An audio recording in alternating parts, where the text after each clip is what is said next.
right, welcome to this explainer. Today we're stepping into the shoes of a neutral observer to unpack something truly massive, the recent Council of Uneasy Powers. Consider this your formal diplomatic briefing. We're going to break down this totally unprecedented gathering where the ancient, established cosmic orders suddenly collided with a wild, unpredictable new variable, awakened humanity. We'll be looking closely at the intense debates, the proposed treaties, and, crucially, the dangerous loopholes that demonic forces actually try to exploit. Okay, let's just dive right into this. If human power is born from trauma, does containing it heal the wound or simply cage it? Now, that's a heavy question, right? But it's absolutely crucial, and it sets the philosophical stakes for literally everything that follows in our briefing. You see, the world has experienced what's known as the first scatter. We're no longer dealing with just one human anomaly. Ordinary people are waking up with raw, totally undefined power, and this power is almost always born from deep personal wounds. How the established orders react to this, whether they choose to heal, guide, or merely cage these individuals, well, that's going to define the coming age. Here's our agenda for today's dossier. We'll look at the factions of the council, profile human raw power, debate binding versus abandonment, identify vulnerabilities in the decree, look at the demonic exploitation of fear, and finally wrap up with the uneasy covenant. Section 1. Factions of the Council. The Quiet Meridian Summit. To really grasp what happened here, we first need to understand the geopolitical and cosmic heavyweights that showed up at the living table beneath the Quiet Meridian. It's supposed to be neutral ground where light and soil meet. First, you have the angelic hierarchy. They are completely driven by a desire for order and containment. For example, the seventh principality was there as guardians of cities and roads, looking to protect physical structures, while the fourth dominion brought this sovereign voice of absolute law. On the other side, we have the Earth Masters. They demand balance above all else, prioritizing the living Earth itself. And finally, right in the middle of this are the human awakeners, represented by folks like Ilyan Marr. They are fighting tooth and nail for autonomy. Frankly, they're terrified of being judged by ancient powers who have literally never experienced what it means to be born helpless. To understand the diplomatic tension in that room, you really have to look at how these different factions view raw power. Terran Malvar, an Earthmaster, used this brilliant analogy during the council. He pointed out that power itself is neutral, kind of like an unsown seed, but everyone projects their own motives onto it. What a farmer looks at and calls a promise or mercy, a demon looks at and calls leverage or supply. The core issue isn't just what the human power can become, it's what surrounds it when it finally opens up. Section 2. Profiling Human Raw Power, the New Awakeners. Moving on to our threat assessment. Why were the ancient orders so incredibly terrified of these newly awakened humans? Well, it's because their abilities are so intimately personal. They don't follow any traditional lineages of magic. They aren't out there throwing generic fireballs. Take Nadir Kell, for instance. His power was literally born from the silence of being ignored, and now he perceives his ability as a merciful interruption. He just stops the rhythm of other powers and spells so they completely miss their beat. Or look at Thomas Reed. He was just a clerk. He doesn't command armies. Instead, his power counts the ignored debts of kindness and harm that great powers leave behind. It's these intensely personal limitations and definitions that make them feel completely alien to the angels and Earthmasters. And then Celevorn delivers this absolute powerhouse of an argument during the proceedings. The angelic orders were totally fixated on this idea that because human power arises from trauma, it's inherently unstable, right? So it must be restricted. Sella fiercely, and I mean fiercely, rejects this. She argued that her power wasn't some gift, it was a refusal to be erased. She explicitly warns the council against using past trauma as a convenient excuse to justify new restrictive laws. As she pointedly told the Fourth Dominion, if you want to stop explosive awakenings, heal the wounds. Don't punish the people who already bled before your rules even showed up. Honestly, it's an incredibly logical point for a cosmic diplomatic summit. Section 3, Binding versus Abandonment, the core debate. So, with the nature of human power laid out, the formal debate quickly deadlocked into two very dangerous extremes: total containment versus complete isolation. The angelic position was presented by Sariel of the Sixth Watch, and he didn't pull any punches. He projected vivid images of human power losing control and causing massive accidental destruction. The angelic need for order was crystal clear. They argued that human raw power actively refuses form. Sariel warned that without a strict container, human courage just turns into an explosion, and hope becomes an open door for ruin.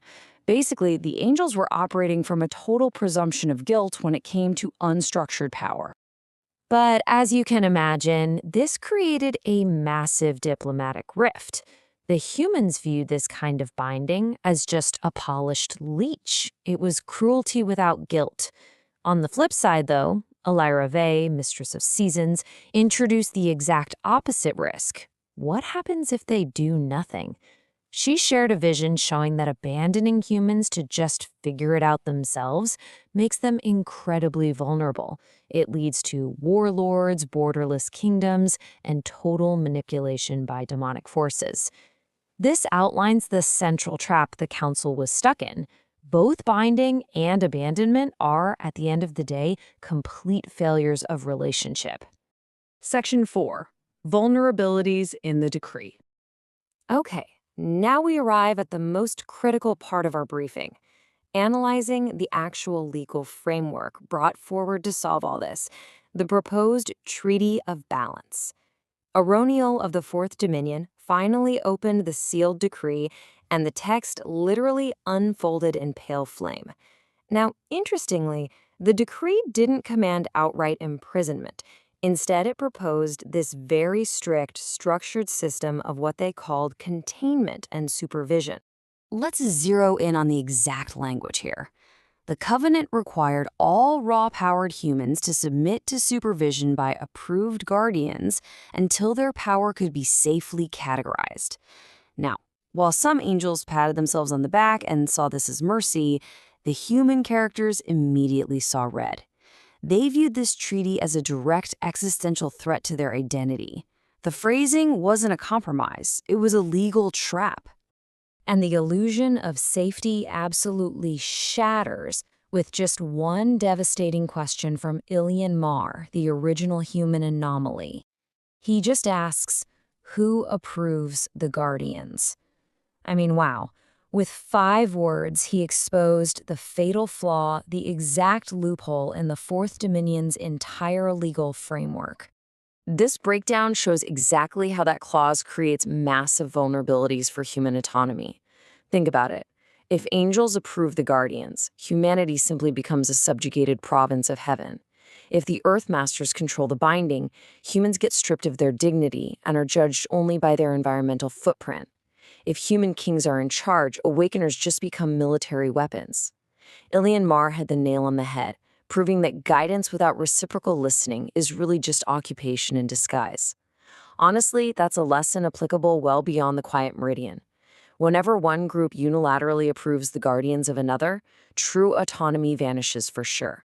Section 5. Demonic exploitation of fear. Now, as you might expect, a council with this much power doesn't exactly go unnoticed. Right as the debate was reaching its peak, the 72 demonic crowns launched their attack. But here's the thing, they didn't come in with fire or vast armies. They hid in the cracks of certainty, literally slipping between the beats of Nadir Kel's silence to whisper targeted manipulation. They weaponized the existing fears of the council to divide them. To Serial, they whispered that he needed to end this softness before it bred catastrophe. They preyed on Terran's fear for the soil, urging him to just bury the humans right now. And to the human, Bran, they validated his anger, telling him to just break the table entirely. The demonic forces used flattery and fear to provoke a war at the exact second a treaty became possible.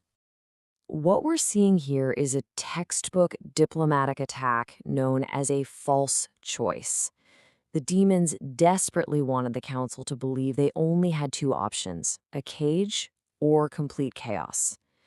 But once again, Ilyan Marr steps up and breaks this false dichotomy. He grounded the rising panic by proving that human raw power isn't born to just mirror demonic hunger. It's born exactly at the point where a person meets a limit and chooses what that limit will mean. By choosing restraint over rage, he completely stabilized the entire hall. Section 6. The Uneasy Covenant, a New Reality. Amazingly, instead of breaking under the demonic attack, the council recognized the shared threat. The factions pulled back from their extreme corners and hammered out a fragile, deeply negotiated agreement. Notice how these 5 rules actively shut down the loopholes we talked about earlier. They establish a very strict circle of accountability. Supervision now requires a consensus of 3 witnesses, 1 human, 1 Earthmaster, and 1 angel. No single faction gets to call all the shots.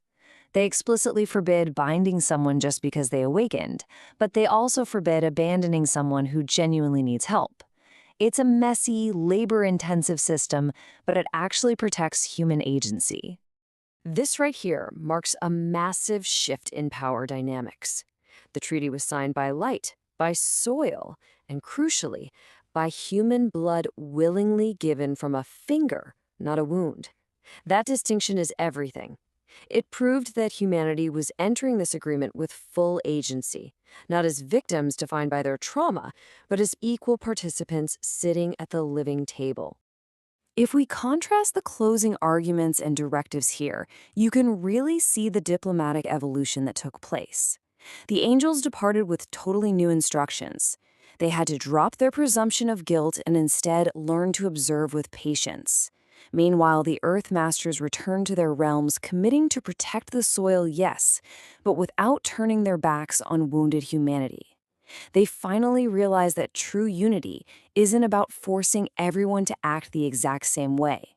It's about staying in relation to one another, even when it's hard. So, as we wrap up this explainer, we have to look toward the horizon. The human awakeners are now facing the hardest task of all, building a fellowship that doesn't just turn into a tyrannical throne itself. Will this imperfect, uneasy covenant actually hold up against the constant watchful hunger of the demonic crowns? Or is this really just a temporary ceasefire in a much longer, darker war? That is the definitive question of this new age of uneasy powers. Thanks so much for joining me on this explainer. Keep your eyes open and never stop questioning the powers that be.